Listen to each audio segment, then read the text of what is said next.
Hello friends, so today we are going to be learning about potato battery. What is potato battery? What is the idea behind potato battery? And how it works and what we need to do to construct a potato battery.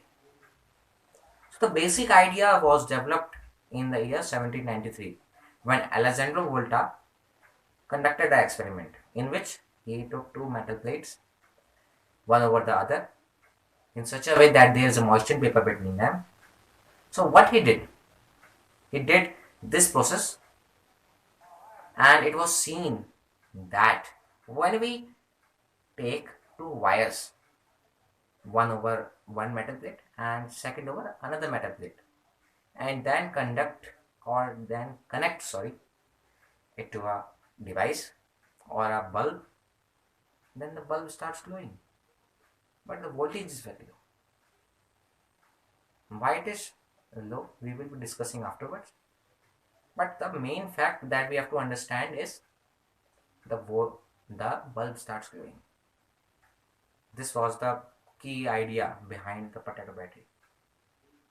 So this is how he developed a single cell. Now if you have read electrochemistry, then you must be knowing that a moistened paper is working as an electrolyte. And when we connect those two surfaces, then electrons start flowing. And in this way, electronic current is generated. So in this way, electricity is generated, we can say. We have taken two metals. One is zinc and another is copper. Then we have inserted them in a potato. As you can see in my video, we have inserted them on a potato.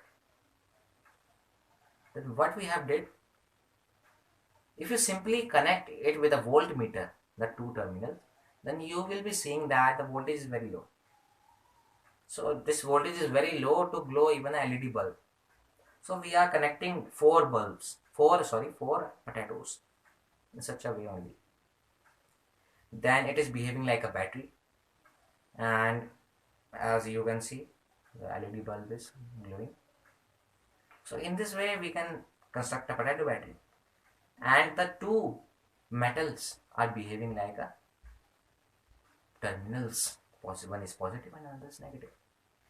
And the fluid inside the potato is behaving like an electrolyte. So what is happening here? Zn is losing two electrons in the potato solution, and copper is taking those electrons and conducting electricity.